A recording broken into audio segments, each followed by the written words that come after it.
The morning air carried the smell of espresso and ambition in equal measure. Hartwell and Sons Coffee House sat at the corner of 5th and Madison, wedged between a private wealth management firm and a boutique law office. And it wore that geography like a badge of honor. The interior was all polished mahogany and brushed brass fixtures, the kind of place where a single cup of coffee cost more than most people's lunches, and where the background noise was a steady murmur of merger discussions and quarterly projections. By 9 o'clock on a Tuesday, every velvet chair was occupied by someone who looked as though they had somewhere important to be. Suits pressed, phones face up on the table, voices pitched just low enough to signal that whatever they were discussing was far too significant for ordinary ears. The baristas moved with practiced efficiency behind the counter, memorizing names without being asked, delivering oat milk lattes to regulars before they even reached the register. It was, by every outward measure, a place where success came to be seen. He walked in at 9:17, and nobody looked up. That was the first thing. Not a single head turned, not a single conversation paused, because there was nothing about the man that demanded attention. He was somewhere in his mid-40s, with the kind of face that had spent a great deal of time outdoors without ever being particularly concerned about it, weathered but not haggard, calm in a way that read simply as tired to anyone who didn't look long enough. His jacket was a faded olive canvas field coat, the sort that outdoor supply stores discontinued a decade ago, worn at the elbows and missing one of its lower buttons. He carried a black nylon backpack with a frayed shoulder strap, slung over his left shoulder with the easy, habitual positioning of a man who always needed both hands free. His name was Marcus Hale, though no one in that coffee shop knew it yet, and most of them would not have cared if they did. He approached the counter and ordered without consulting the menu board, as though he had decided before he arrived. "Just a regular drip coffee, please, whatever the smallest size is." The barista, a young woman with kind eyes named Priya, smiled and told him it was $3.50. He paid in cash, exact change pulled from a jacket pocket, and moved to a small corner table near the far wall, a table that gave him a clear sightline to the entrance, both side windows, and the back hallway where the restrooms and emergency exit were located. He sat with his back to the wall and his face toward the room, and he set the backpack on the floor between his feet rather than hanging it on the chair hook. He wrapped both hands around the paper cup and let the warmth settle into his palms. At the center table, a group of 4 had been deep in conversation for the better part of an hour, a merger deal of some kind. From what fragments carried across the room, 3 men in their 40s and 50s, and 1 woman who did most of the talking. Her name was Vivienne Carr, and she was 36 years old, director of marketing at a mid-sized investment consulting firm, and she carried herself with the particular confidence of someone who had clawed her way to a position of authority and mistaken the climb for proof of superiority. She was attractive in a high-maintenance way, immaculate blowout, a white blazer that cost more than Marcus's entire wardrobe, rings on 4 fingers, and a watch that could have paid off a car. She spoke quickly and laughed loudly, and had the social habit of making everyone around her feel subtly assessed and found wanting. The men at her table laughed at the right moments, leaned in when she leaned in, and generally behaved like people who had learned that agreeing with Vivienne Carr was the easiest path through any given morning. Marcus was not watching her. He was watching the room, the door, the windows, the rhythm of who came and went with an attention so quiet and so complete that it registered to an outside observer simply as a man staring into the middle distance. He catalogued things the way he always did in public spaces. The barista who moved with her left hand slightly favoring, which meant she was right-handed, and the espresso machine was positioned wrong for her. The man by the window whose knee bounced in a steady rhythm that had nothing to do with caffeine. The way the front door, when it opened, let in a 4-second draft that briefly disrupted the ambient temperature of the room. None of this was deliberate anymore. It was simply what his mind did with its peripheral capacity, the way a musician hears intervals in ordinary noise. His phone buzzed once. He answered it without changing his expression, his voice low and even. "Hey, buddy.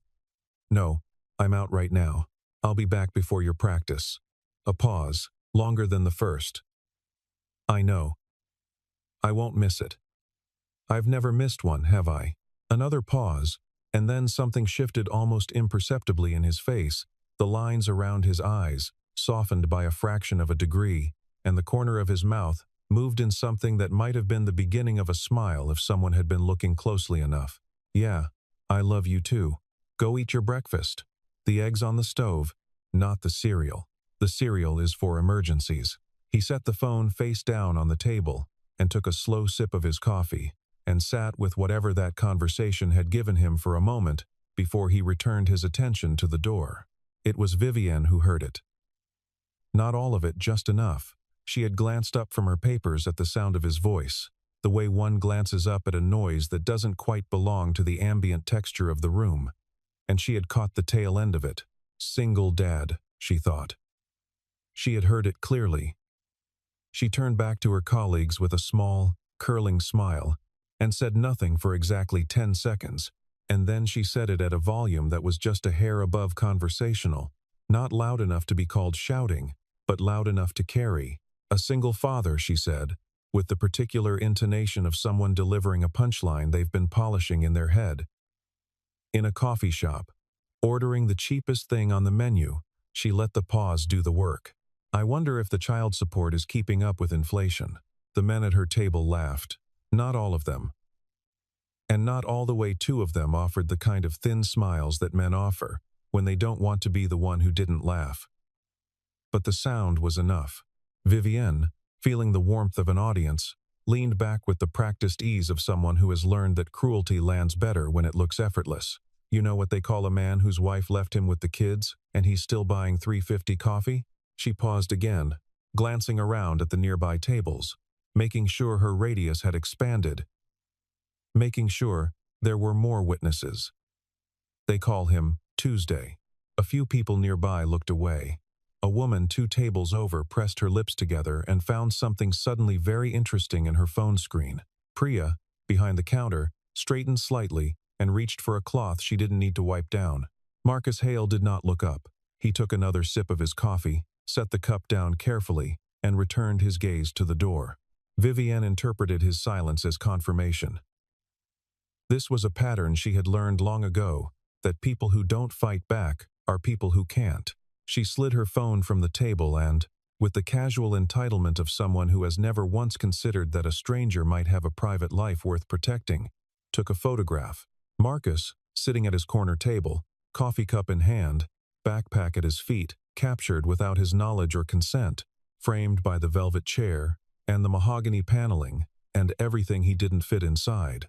She typed something above it, something with the phrase participation trophy for showing up to life, and added a second line about deadbeat energy and the specific kind of resignation she claimed to see in his posture, and tapped the post live before any of the men at her table had finished their second reaction. There, she said, and smiled at her phone like she had accomplished something. One of the men at her table glanced at the screen and laughed, and then looked at Marcus for a second, and then looked back at his coffee in a way that was not quite discomfort and not quite guilt, but was several degrees closer to both than he was comfortable examining. The murmur of the café continued. Business deals and espresso steam, and the low perpetual soundtrack of people performing success for one another. Marcus turned his paper cup slowly in his hands, once counterclockwise, and then set it back down. He did not look at his phone. He did not look at Vivienne. He looked at the door, and he looked at the window, and he looked at the 3 stools at the corner of the counter where there was a slight gap in the sight line, and he settled back into the particular quality of stillness that was not patience. He was not waiting for anything to be over, but presence, the simple, total, unglamorous act of being exactly where he was. The shift in Vivienne's behavior over the next 20 minutes was like watching a tide come in, gradual and inevitable, and impossible to stop once it had momentum. What had begun as a joke at a stranger's expense, a momentary performance for her colleagues' amusement, had evolved into something more deliberate. She was enjoying herself now in the way that certain people enjoy themselves when they have found something to diminish, and the fact that Marcus Hale had not reacted, had not flushed or defended himself, or gathered his backpack and left in humiliation, seemed to irritate her in a way she was channeling outward rather than inward. His silence was not the silence of a man who hadn't heard. It was the silence of a man who simply did not consider her worth responding to. And that distinction, which she felt somewhere beneath conscious thought, made her sharper. She called over one of the baristas, not Priya, but a younger man named Garrett, who was new and who had not yet developed the professional armor that the rest of the staff wore. "Excuse me," she said, just loud enough. "Would you mind asking that gentleman?" And the word gentleman landed with a particular weight, wrapped in quotation marks. She didn't speak aloud to move to a table closer to the entrance. "The ambiance here matters to our clients, and we have a meeting." Garrett blinked. He looked at Marcus, then back at Vivian, then at the floor. Sir, would you mind?" Marcus looked up at the young man with an expression that was entirely without anger, entirely without anything that could be called wounded, and said quietly, "Of course. No problem." He reached for his backpack. He began to stand. "Actually," said Priya from behind the counter, appearing at Garrett's elbow, with the quiet authority of someone who had been waiting for exactly the right moment, "that table is reserved. Sir, you're welcome to stay right where you are. There's a table opening up near the window for your party," she added, addressing Vivienne with a smile so professionally seamless that it was impossible to object to. A beat of silence. Vivienne's jaw tightened. She turned back to her colleagues and picked up her phone and said nothing. But her eyes, once, cut across the room to where Marcus Hale had settled back into his chair. He was watching the entrance again, and not because he was waiting for anyone. The three men came in at 9:44. Marcus registered them at the door, not with his eyes, or not obviously, but with some deeper, more practiced sense that had been trained into him over 2 decades of operating in environments where the difference between noticing and not noticing was frequently the difference between life and something else. They wore baseball caps pulled low and surgical masks, which was not by itself unusual. Plenty of people still wore masks in public spaces, but it was the combination of small things that assembled themselves in Marcus's mind, with the cold efficiency of a threat assessment. The shoes first. Low-profile tactical boots with composite toe construction, the kind that looked civilian but were built for weight, bearing and quick movement. The way the tallest one scanned the room upon entering, not the casual glance of a customer looking for a table, but the systematic sweep of a man cataloging exits. The way the second one positioned himself 3 feet inside the door and stopped, which was not where you stopped if you were looking for a seat. And the hands, the way all 3 of them kept their dominant hands close to their bodies, close to the waistband of their jackets, in the specific posture of men who were aware of what they were carrying. Marcus did not move. He did not change his expression. He set his coffee cup down on the table, with the precise, unhurried care of a man placing an object he intended to pick up again. And he breathed out, slowly, through his nose. He let his hands fall open in his lap. Around him, the café continued. Vivienne was explaining something to her colleagues about brand positioning. The espresso machine hissed. Someone's phone played a few bars of a notification chime. The world was exactly as it had been 30 seconds ago, and Marcus Hale was the only person in it who knew that it was about to change. "Would you look at that?" Vivienne said, apparently having noticed the direction of his gaze. "He's people-watching now. Is that what single dads do? Count the customers?" She delivered it with a performer's timing, milking a laugh from the 2 colleagues who were still paying attention. "What do you think, gentlemen? Does he think he's some kind of secret agent?" The laugh this time was a little thinner, a little more obligatory. One of the men at her table glanced over at Marcus with an expression that was not quite a smile anymore, and then glanced at the 3 men near the entrance, and looked back at Vivienne. He opened his mouth to say something. He didn't get the chance. The tallest one moved first. The gun came from beneath his jacket in a motion so practiced it had no wasted element.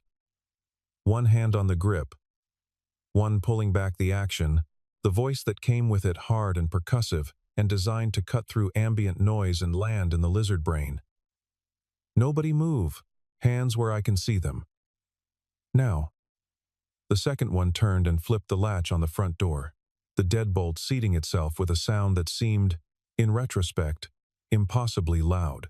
The third went directly to the counter, vaulting it with practiced ease. pulling the manager by the collar and pressing a second weapon into the back of his neck. Register. All of it. Move. The cafe became a different place. The sound of it changed. First conversation evaporated, replaced by the sharp inhale of collective terror, then the shuffling and crying of people who were lowering themselves to the floor, because the instinct to make themselves small is one of the oldest human instincts there is. Vivian Carr's transformation was instantaneous and total. 3 seconds ago, she had been leaning back in her velvet chair with the easy authority of a woman who had never once doubted her own importance. And now she was standing with her hands raised and her mouth open, and the sound coming out of her was not words. It was just sound, high and involuntary, the sound a person makes when the scaffolding of their sense of safety collapses all at once.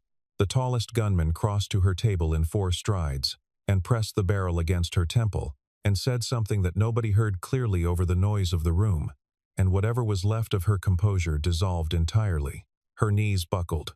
He grabbed her arm to keep her upright, and she sobbed with an abandon that had no dignity left in it at all, just pure, stripped-down fear.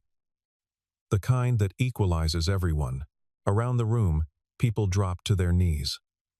Priya, behind the counter, pressed herself against the back wall with her hands up.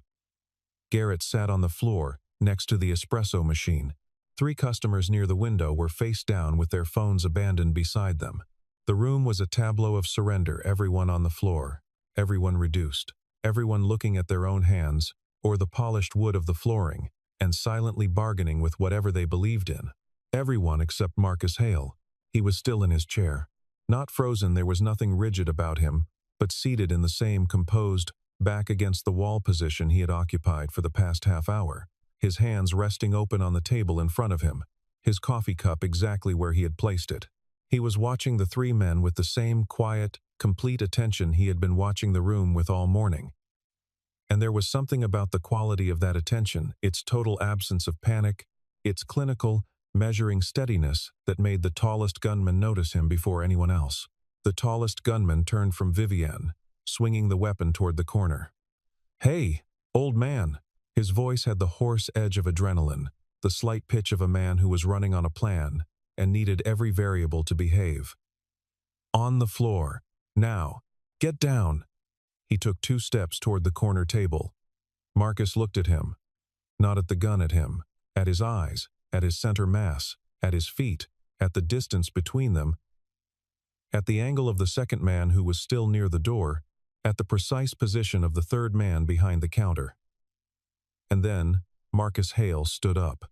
What happened in the next 2 seconds was something that the human eye, untrained, was genuinely not equipped to process in real time. The barista Priya would later tell investigators that she had seen the tall man take a step, and then she had seen him on the floor, and she could not account for the interval between those 2 images. A customer near the window said it looked like a camera cut 1 frame, then a completely different frame, with no transition. Vivian Carr, who was the closest civilian and who had a clear line of sight, said in her statement that she had closed her eyes when the gunman turned toward Marcus, and that by the time she opened them, all 3 men were down. She had heard sounds, 2 impacts, a crack, something that might have been a surprised exhalation, but she had not seen anything she could describe. What happened, assembled later from the security footage that the investigators reviewed frame by frame and still argued about in the break room. Marcus moved from standing to contact in approximately 0.4 of a second. The first strike, a palm heel to the chin of the tall man, rotated him off axis and sent the weapon wide. The weapon was taken in the same motion, Marcus's right hand redirecting the gun arm while his left came across and down in a controlled joint lock that produced the sound Vivienne had described as a crack, which was the sound of a radius bone accepting more torque than it was designed for. The second man near the door was reaching for his own weapon when Marcus, still in motion, covered the distance between them in what the footage counted as 6 frames less than a quarter second, and what happened next was a sequence of contact points so precise and so economical that the investigators circled the footage notation and wrote in the margin, "Military." The second man went down without a sound. The third man behind the counter had turned at the noise and leveled his weapon, and found, in the time it took him to complete that motion, that his weapon was no longer in his hand, and that something was pressing against the back of his neck that was not a gun barrel, but was more convincing than one. He dropped. He did not get up. 2 seconds. 2 full seconds from the moment Marcus rose from his chair to the moment all 3 men were on the floor, disarmed, the collected weapons arranged on the counter with their safeties engaged, placed there by hands that had done this, or something very much like this enough times, that the motion of it was simply muscle memory now, deep and automatic, and utterly without flair. Marcus walked back to his table. He picked up his coffee cup. He took a sip. The cup had not fully cooled. For approximately 4 seconds, the cafe was entirely silent. Not the silence of emptiness, but the silence of a room full of people who have just witnessed something that their brains have not yet found a category for.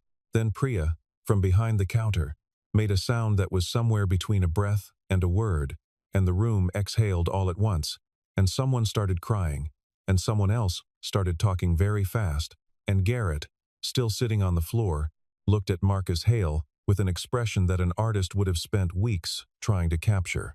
The first police cruiser arrived in under 4 minutes. 2 officers came through the unlocked side entrance. Someone had opened the deadbolt, with hands on their weapons, moving in the deliberate crouch of officers entering an unknown situation.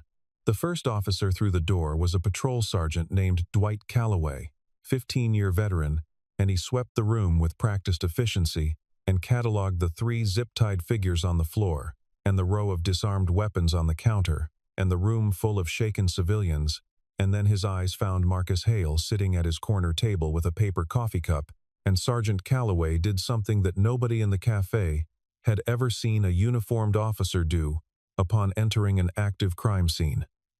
He stopped walking. He came to attention. Not parade ground, not theatrical, just the quiet, involuntary straightening of a man whose training had overridden his assessment of the situation, whose body had recognized something before his conscious mind had caught up with it. "Sir," he said. Just that. One word. The word fell into the room like a stone into still water, and the ripples of it reached every corner. Vivienne Carr, sitting on the floor against the far wall with mascara on her cheeks and her white blazer wrinkled past recognition, looked at the sergeant, and then at Marcus, and then back at the sergeant. One of the men from her table said, quietly, "What in the..." The federal agent arrived 12 minutes later, introduced herself as Special Agent Dana Reyes, and spoke with Marcus privately for several minutes in the hallway by the restrooms. She did most of the listening. When they came back into the main room, she addressed the assembled witnesses, the officers, the customers, the staff with the crisp economy of someone delivering a briefing. She did not ask anyone's permission to share what she was sharing, and she did not appear to consider that the man beside her might have preferred a different kind of mourning. She said that Marcus Hale had served for 22 years in the United States Army, the last 14 of those in the unit designated 1st Special Forces Operational Detachment Delta, and that his operational record included deployments across 4 continents, involvement in counter-terrorism operations that remained classified, and a number of hostage rescue missions that she was not at liberty to detail, but that she could confirm had all ended with the hostages alive. She said that he held decorations she was not going to list. She said that he had retired quietly, without fanfare, without a press release several years ago, and that he was, as far as she knew, the most dangerous person in any given room he walked into, and that he had never once in his career felt the need to announce it. Marcus, during this, stood with his hands in his jacket pockets and looked at the floor. And when Dana was finished, he looked up and said, to nobody in particular, "My coffee got cold." Priya laughed a startled, helpless, genuine laugh and said she would make him a fresh one. On the house. Nobody in the cafe that morning knew, and Agent Reyes did not say, the part of Marcus Hale's story that mattered more than all the classified missions and all the decorations she had declined to list. They did not know about Catherine. They did not know that he had met her during a brief stateside rotation 18 years ago, at a bookstore where they had reached for the same paperback at the same moment, and she had not apologized for taking it, and he had found that impossibly appealing, that she had laughed at something he said on their 3rd date, in a way that he had decided was the best sound he had ever heard in his life, that they had gotten married in a courthouse in September with his sister and her parents as witnesses, because they had both agreed that small and real was better than large and performed. Catherine had been the kind of woman who kept lists of things she wanted to understand, actual handwritten lists in notebooks she carried everywhere, covering topics that ranged from cloud formation to the history of trade routes, to why certain chords produced sadness in minor keys. She had been finishing a degree in environmental science when they met, and she had finished it 2 years into their marriage. And she had worked for a non-profit that monitored watershed health in 3 states, and she had been, by every account Marcus trusted, very good at it. They had been, by every measure Marcus had, happy. They did not know that his son, Nathan, had been born 2 years into the marriage, or that Catherine had been diagnosed with a particularly aggressive form of ovarian cancer when Nathan was 4 years old, or that Marcus had taken every available leave and compassionate assignment and had sat with her through every treatment and had held her hand on the night that the holding became the last thing he could do. He had been 38 years old. Nathan had been 5, old enough to feel the shape of the loss without having the language for it, old enough that the absence would be something he grew up around rather than something he could remember beginning. Marcus had kissed Catherine's forehead and stayed in the room until the nurses had given him a reason to leave, and then he had gone out into the hospital corridor and sat on a plastic chair with his forearms on his knees and his hands folded, and he had sat there for a very long time in the specific way of a man who has survived things and knows how to go still, when stillness is the only available action. He had gone back to his unit. There were things that needed doing, and he had needed, in those months, something to be very competent at, because, in the domain of his private life, he had felt competent at nothing. He had arranged for his sister to care for Nathan during deployments, and he had come home between assignments and cooked dinner and attended school plays and helped with math homework and gone to soccer practices where he sat on the folding chairs with the other parents and drank terrible coffee from thermos and cheered with a fullness of heart that would have surprised anyone who had known him only in the field. Nathan was 12 when Marcus retired. He was 17 now, a junior in high school with his mother's eyes and his father's habit of listening before speaking. And he was, Marcus thought, the best evidence of anything good he had ever been part of. He had turned down 3 separate positions when he left the service: a consulting role with a defense contractor, a training advisory post at Fort Bragg, a private security contract in the Gulf that would have paid more than he would spend in 5 years. He had turned them down because Nathan was in 9th grade and lived in a house and went to a school and had friends and a soccer team, and Marcus was not going to move him, and Marcus was not going to be away from him again. He had moved back to the city, found an apartment 12 minutes from Nathan's school, found work that was enough to cover what they needed, and had set about the business of being present in a way that he had not always been able to be. He wore the old jacket. He carried the old backpack. He bought the cheapest coffee on the menu, not because he had to, but because it was $3.50, and he had stopped needing the coffee to mean anything a long time ago. The video, when it spread, and it spread with the particular ferocity of content that combines violence and justice and human drama, in proportions that the algorithm and human nature agree on, was not primarily about the 2 seconds. The 2 seconds were there, in every cut and compilation and resharing. Blurry, truncated, the security footage overlaid with music, and slowed down and analyzed in frame-by-frame breakdowns by accounts dedicated to combat sports and military history. But what the video was actually about, what drove the comments and the shares and the emotional reactions that people were tapping on their phones in offices and on public transit and in their own kitchens, was what came before the 2 seconds, because the cafe had cameras, and those cameras had been running all morning. And the footage that circulated was not just the takedown clip, it was the full context. Vivian's voice carrying across the room, the photograph she had taken without asking, the words she had used, the instruction she had given Garrett, the way Marcus had simply sat through all of it with his hands around his coffee cup and looked at the door. Vivian Carr, by the time she drove home from the police station that afternoon, had over 14,000 notifications on her phone. By the evening, it was more than she could look at. By the following morning, the firm had called an emergency internal review, and 3 of her colleagues had sent emails to HR that they had been drafting. It became clear, for quite some time, By the afternoon of the second day, she had been placed on administrative leave pending the outcome of the review. Her professional networking profile had been found and visited and commented on in ways that were thorough and largely unflattering. A journalist from a business publication had reached out for comment. Two of the men from her table had given interviews to local news in which they used the phrase, "I was uncomfortable, but I didn't say anything," which was true enough to be useless as a defense. She sat in her apartment on the second evening and looked at her phone screen for a long time, and then set it face down on the coffee table and did not pick it up. The apartment was expensive and well-appointed and decorated with the particular impersonality of someone who had furnished a space to impress visitors rather than to live in. In a way she was not examining directly. Very large and very quiet. She thought about the way she had felt when the gun had been pressed against her temple, the specific quality of that fear.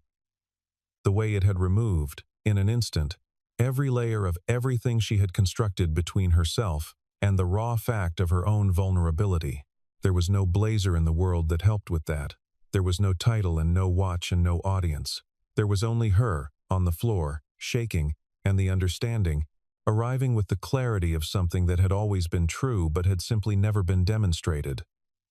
That her sense of superiority over others had been exactly as solid as paper, and that it had taken approximately 45 seconds and the presence of 3 armed men to dissolve it completely. She thought about the photograph she had posted, and the words above it, and the way Marcus had looked at Garrett when Garrett had come to ask him to move without resentment, without shame, with nothing more than the slight adjusting of a man who had long since decided that other people's estimation of him was not something he was obligated to carry. She did not sleep well. She did not sleep at all. Really, she lay in the dark and watched the ceiling and thought about things she had been not thinking about for a long time, which turned out to be quite a number of things once she started. She called her assistant the next morning and said she needed the address of Marcus Hale. The assistant, who had been following the story with the rest of the world, was quiet for a moment, and then said she would find what she could. It took her 4 days to find him. He was not, as it turned out, difficult to locate.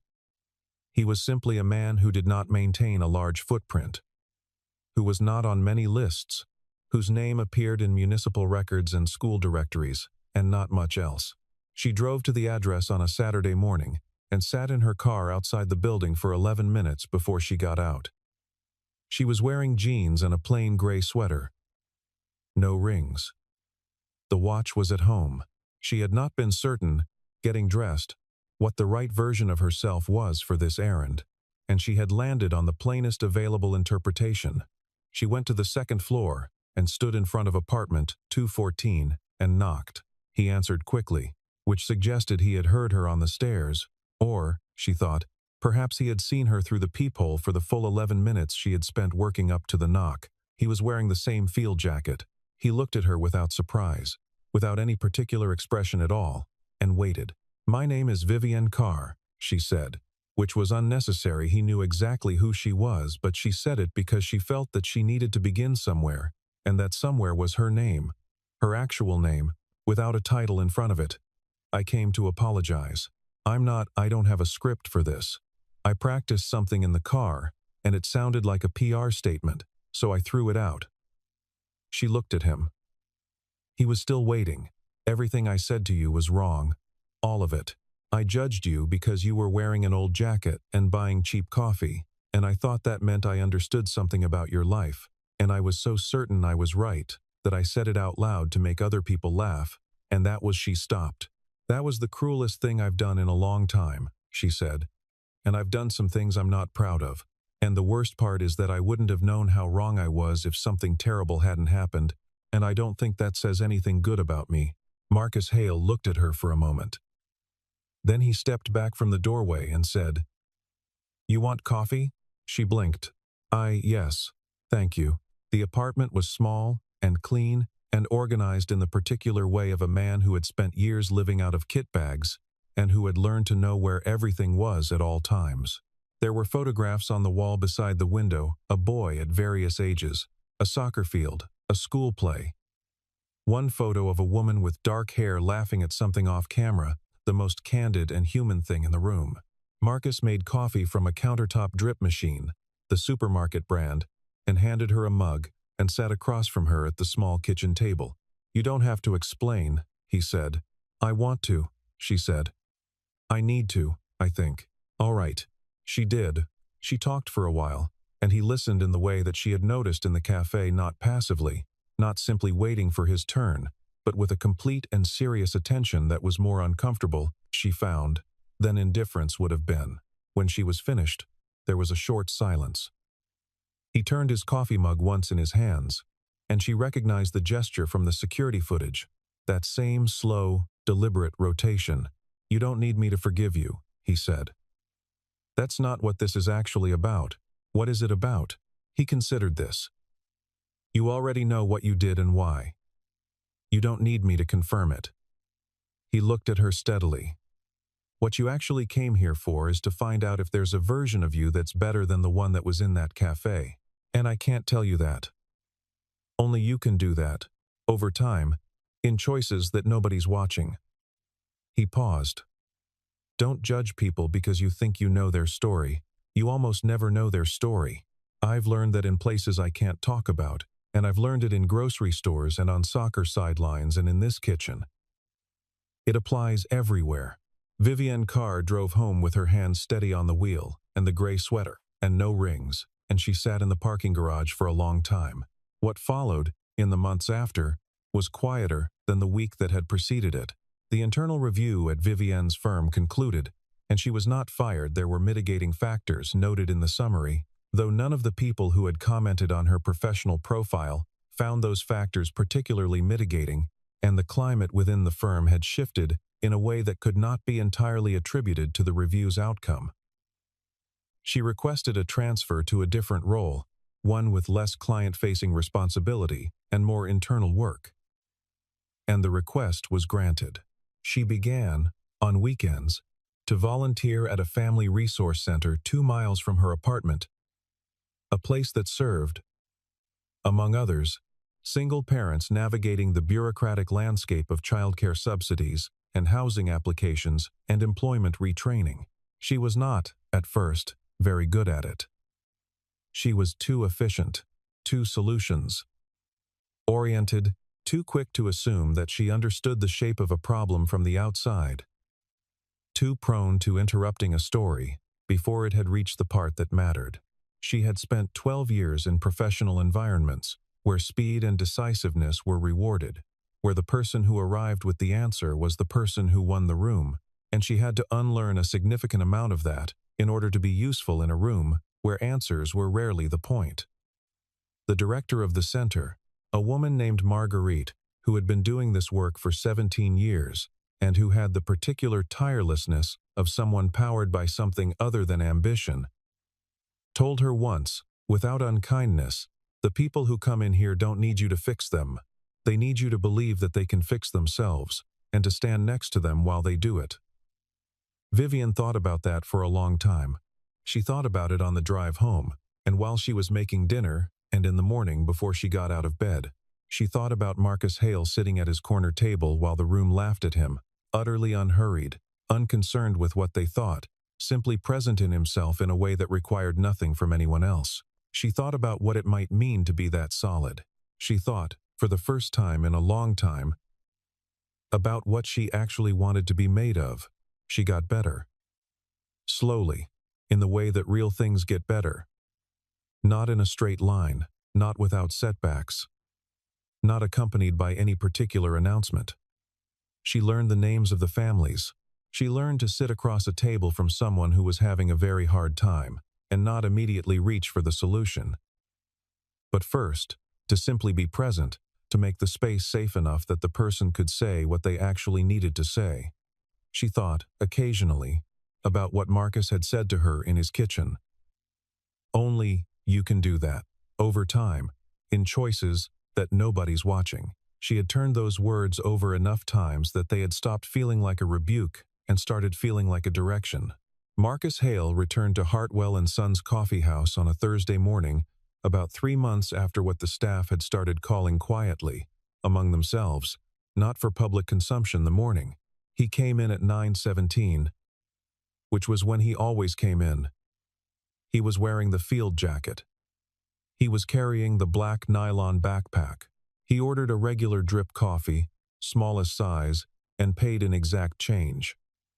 Priya was behind the counter, and when she looked up and saw him, she smiled in a way that was not her professional smile. It was something older and more personal, the smile of a person seeing someone they are genuinely glad to exist in the world, the smile of someone who has been in a room when something real happened and is carrying the memory of it carefully. "Same table?" she said. "Same table," he said. He sat down and wrapped his hands around the paper cup and looked at the room. The room was mostly the same mahogany, brass fixtures, conversations about mergers and quarterly projections, the perpetual performance of people who needed other people to see them succeeding. A new painting had gone up on the far wall, something abstract and expensive-looking that nobody seemed to actually look at. The corner table, his table, had a small scratch on its surface near the edge that had not been there before, and he noticed this the way he noticed everything, without assigning it significance, simply filing it. But Priya had given Garrett a small nod from behind the counter. And Garrett, who was no longer new, who had grown into the quiet authority of a young man who has witnessed something real and been changed by it, straightened and looked over at Marcus's table, and the two of them exchanged the slight, mutual acknowledgement of people who share a specific morning in their histories. A few other regulars were in that day people who had been there 3 months ago, who recognized him. Nobody made a production of it. A man in his 50s at the counter caught Marcus's eye and gave him a small nod, the kind that carries more weight than a handshake.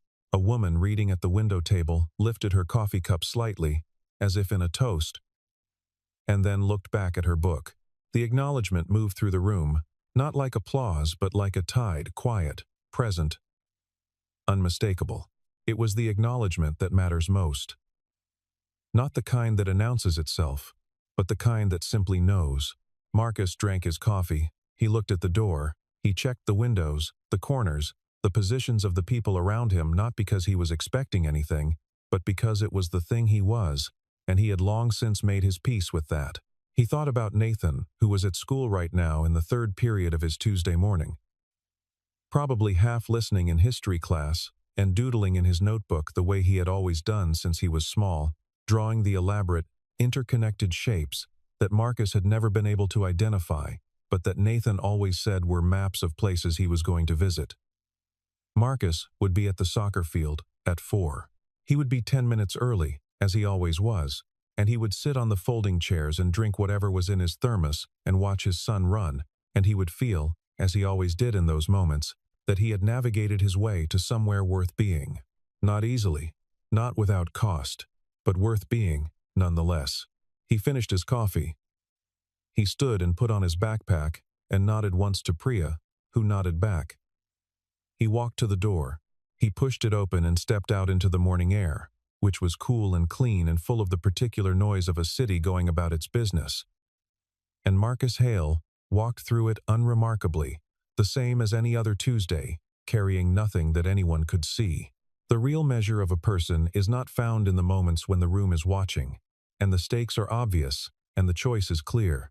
It is found in the long, unobserved stretches of ordinary days, in whether you show up, whether you stay, whether you keep choosing the harder and quieter and less visible version of the right thing. Marcus Hale had served for 22 years in some of the most dangerous places on earth, and he had done things that took a specific and extraordinary kind of courage. But the courage that had carried him through the last 12 years, the courage of getting up every morning and making breakfast and driving to school and sitting on folding chairs at soccer practices and being present in all the unremarkable ways that presence requires, that was the courage that mattered most to him. Not because it was harder, though some days it was, but because it was his son's, because it was what Nathan would remember. Because strength, real strength, is not measured in the seconds you spend dismantling a threat. It is measured in the thousands of ordinary moments you show up for afterward, in the same old jacket, with the same quiet attention, with nothing to prove to anyone at all.